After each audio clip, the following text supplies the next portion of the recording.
Hi guys, welcome to new video. Today I'm going to discuss about past passive.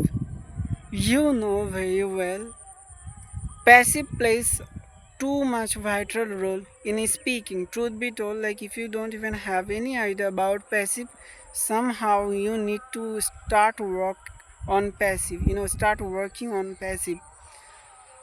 I know, like when I started my journey and I didn't even have any idea about passive.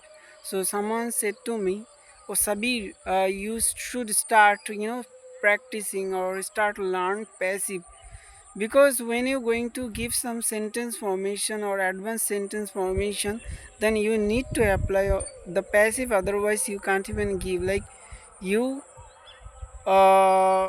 must learn passive." সত্যি কথা বলছি, passive বিশাল একটা vital role play করে আমাদের English বলার পেছনে। আর তোমরা জানো যে অনেকে হয়তো ইংলিশ নিউজ পেপার পড়ে, তখন আমরা অনেক সেন্টেন্স বুঝতে পারি না। তো কেন বুঝতে পারি না? কারণ বেশিরভাগই ওটা প্যাসিভে ইউজ করে দেয়। প্যাসিভ প্যাসিভ বিশাল একটা ভাইটাল জিনিস। আমরা জানি যে tense is the mother of any language, but passive plays the same thing as play as tense. তো তোমরা দেরি না করে প্যাসিভটাকে শেখো, সত্যি কথা। তো আমি in earlier video I made one video over present passive. তো আজকে আমি পাস্ট প্যাসিভ নিয়ে কথা বলবো। দেখো, পাস্ট প্যাসিভ যেমন প্রেজেন্ট প্যাসিভে যেরকম 3 ভাগে আমি ভাগ করেছিলাম, পাস্ট প্যাসিভকেও আমরা 3 ভাগে ভাগ করতে পারি। তো কি পাস্ট ইনডেফিনাইট প্যাসিভ, পাস্ট ইনডেফিনাইটের প্যাসিভের গঠনটা কি আছে? পাস্ট ইনডেফিনাইট প্যাসিভের গঠন হলো subject plus was word plus ভার্বের থার্ড ফর্ম, ঠিক আছে, পাস্ট পার্টিসিপেল ফর্ম। আর তারপরে তোমরা বাই লাগিয়ে সাবজেক্টকে উল্লেখ করতেও পারো, নাও করতে পারো। এবারে আমি যদি একটা উদাহরণ নিই, যে চিঠিটা লেখা হয়ে গেছে, অবশ্যই চিঠিটা লিখতে গেলে কাউকে তো লাগবে, কেউ না কেউ তো লিখেছে, কিন্তু আমার প্রয়োজন নেই যে চিঠিটা কে লিখেছে, আমার দরকার যে চিঠিটা লেখা হয়েছে কি না। তাহলে চিঠিটা লেখা হয়ে গেছে, এখানে আমরা যদি ইংলিশে ট্রান্সলেট করি, the letter was written, the letter was written. দেখো, তো চিঠিটা কি লেখা হয়ে গেছে? Was the letter written? এইভাবে তোমরা প্র্যাকটিস করো। চিঠিটা লেখা হয়নি, চিঠি ওয়াজ নট রিটেন, এইভাবে the letter was not written, এইভাবে তোমরা প্র্যাকটিস করতে থাকো। আর একটা যদি বলি যে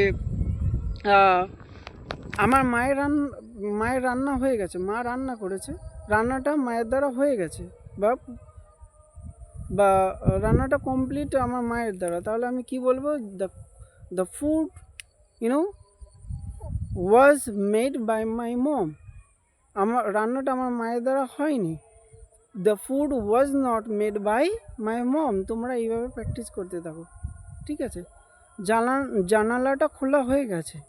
দেখো, পাস্ট মানে যেসব কাজগুলো অলরেডি হয়ে গেছে সেইগুলোকে আমরা পাস্ট প্যাসিভে বলবো। যে জানালাটা খোলা হয়ে গেছে, কারোর দ্বারা তো অবশ্যই খোলা হয়েছে, the door was opened already. এইভাবে তোমরা প্র্যাকটিস করতে থাকো। এবার পাস্ট কন্টিনিউয়াসের উদাহরণ হলো কি, যে subject plus was word plus B E I N G being plus ভার্বের থার্ড ফর্ম। তারপর বাই লাগিয়ে তোমরা সাবজেক্টকে উল্লেখ করতেও পারো বা নাও পারো। এবারে কি, তো আমি যদি একটা উদাহরণ দিই, যে তাকে মারা হচ্ছিল, তাহলে হি ওয়াজ বিং বিটেন। তাকে কি মারা হচ্ছিল? ওয়াজ হি বিং বিটেন। তাকে কেন মারা হচ্ছিল? Why was he being beaten. তাকে কিভাবে মারা হচ্ছিল? How was he being beaten. তাকে মারা হচ্ছিল না, হি ওয়াজ নট বিং বিটেন। এইভাবে তোমরা প্র্যাকটিস করতে থাকো। Truth be told, practice and practice, because I haven't seen anyone who can become a good speaker within an overnight. So if you really want to become a good speaker, then you need to work hard. There's no any way, really. এবারে আমি আরেকটা উদাহরণ নিই যে যে তাকে বা আমাকে বকা হচ্ছিল। তো আই ওয়াজ, আয়ের পরে ওয়াজ বসে, তাই I was being scolded, I was being scolded. আমাকে কি বকা হচ্ছিল? Was I being scolded? আমাকে কেন বকা হচ্ছিল? Why was I being scolded? By my mom, by my teacher. এভাবে আমরা প্র্যাকটিস করব। পরেরটা দেখি। পরের হলো পারফেক্ট প্যাসিভ। পারফেক্ট প্যাসিভটা কি আছে? পারফেক্ট প্যাসিভের যদি আমি গঠন বলি, subject plus had plus been plus ভার্বের থার্ড ফর্ম, তারপরে বাই লাগিয়ে তোমরা সাবজেক্টকে উল্লেখ করতেও পারো, নাও করতে পারো। যে ধরো কোনো একটা মিটিং হয়েছে, তার মিটিংটা করার আগে ভাগেই ডিসিশন নেওয়া হয়ে গেছে, তাহলে আমরা এইটাকে প্যাসিভ, ঠিক আছে, প্যাসিভে বলবো যে the decision had been taken, the decision had been made before meeting. The decision had been taken before start meeting. এইভাবে তোমরা বলতে পারো। আরেকটা উদাহরণ যদি নিই, যে ধরো একটা ইনজিওর পারসন, সে ইনজিওর হয়ে গেছে, তাকে হসপিটালে নেওয়া হয়ে গেছে পুলিশ আসার আগে। ধরো কোনো এক জায়গায় অ্যাক্সিডেন্ট হয়েছে বা কেউ কাউকে মেরেছে, তো সেখানে অবশ্যই পুলিশ আসবে, কিন্তু পুলিশ আসার আগে কিছু লোক মিলিয়ে তাকে, সেই ইনজিওর পারসনটাকে হসপিটালে নিয়ে গেছে। যেহেতু পুলিশ আসার আগে কাজটা হয়ে গেছে, তাই আমরা প্যাসিভ পারফেক্টে যাবে।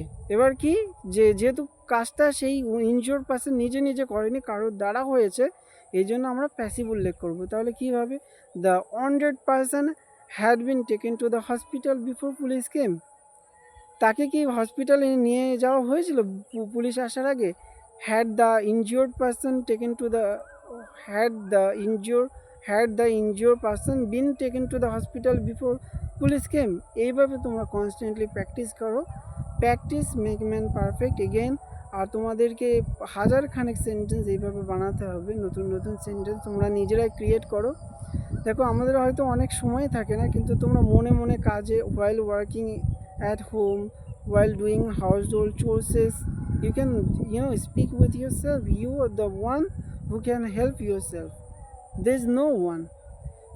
আর বাই দ্য ওয়ে, আমি যেরকম রিকোয়েস্ট করে থাকি, তোমরা যদি এই সব ভিডিও পছন্দ করো, আমাকে সাপোর্ট করো আর সাবস্ক্রাইব করো আমার চ্যানেলটাকে, কারণ আমি আরও উৎসাহিত হব এরকম ভিডিও বানানোর জন্য।